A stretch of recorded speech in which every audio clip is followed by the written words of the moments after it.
नमस्कार. आपले निलंगेचे आमदार माननीय संभाजीराव पाटील अलीकडल्या काळात नेहमी सुसंस्कृत राजकारणाचं बोलत आहेत.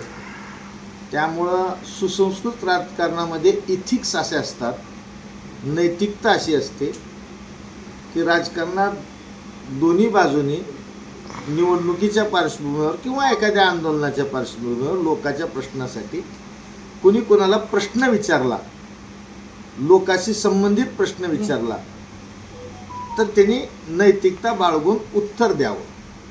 म्हणून त्यांनी सांगितल्यानुसार काँग्रेसच्या सुसंस्कृत परंपरेनुसार एक निलंग्याचा नागरिक म्हणून एक नम्रपणे एक प्रश्न मला एकूण या निवडणुकीत 5 प्रश्न विचारायचे. त्यापैकी पहिला प्रश्न आज विचारतोय. खरंच सुसंस्कृतपणा असेल तर माननीय संभाजीराव पाटील साहेबांनी या माझ्या 5ही प्रश्नाचं समर्पक उत्तर देऊन जनतेचं समाधान करावं. हे प्रश्न माझे एकट्याचे नाहीत, माझे स्वतःचे नाहीत, जनतेचे. पहिला प्रश्न आज आपल्या माध्यमातून विचारतो. आमदार साहेब, आपण काल चंद्रशेखर बावनकुळेंना इथं आणून सगळ्या ग्रामीण भागातले लोक जमा करून सभा घेतली. हरकत नाही, आता इथं गर्दी लोकलला जमत नसल्यामुळे तुम्ही बाहेरचे आणला असाल, त्याचंही आम्ही स्वागत करू, काही हरकत नाही. पण बावनकुळेंनी विधानसभेमध्ये आपल्याला निवडून द्या, तुम्ही संभाजी पाटलांना निवडून द्या, मी त्यांना मंत्री करतो असा शब्द दिला होता. तो शब्द देऊन ते बावनकुळेंनी आजपर्यंत पाळलेला नाही, तुम्हालाच चुना लावला.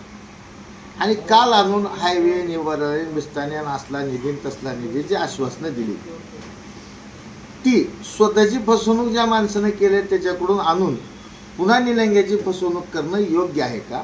आणि तुम्ही एकतरी आमचा बँकाने रोडचा आम्ही पर्दाफाश केला, तुमचा किती डुप्लिकेट काम आहे. निलंग्यामध्ये अंडरग्राऊंड ड्रेनेजचं काम चालू असल्यामुळं रस्त्याच्या कामाला परवानगी नसताना तुम्ही शिवाजीनगरच्या जगदंबा मंदिरापासला रस्ता केला, तो लगेच आता अंडरग्राऊंड ड्रेनेजसाठी फोडला जाणार. ते जे नुकसान शासकीय पैशाचं म्हणजे जनतेच्या पैशाचं होणार आहे, त्याची नैतिक जबाबदारी तुमची आहे का? तसेच आता तुम्ही हायवेचं सांगताय, कल्याण मुंबई काय ते 4 तास आणि 5 तास. अहो, इथं औराद शहाजानेहून लातूरला जाणारा हा जो जहिराबाद हायवे आहे तो तुमच्या हातावर झाला, त्याचं क्रेडिट तुम्ही घेतलात.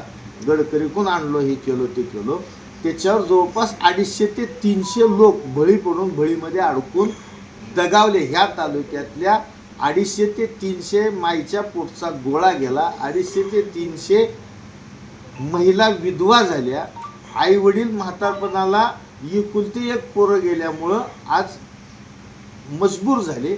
ह्याची नैतिक जबाबदारी तुमची आहे का नाही? द्यावं.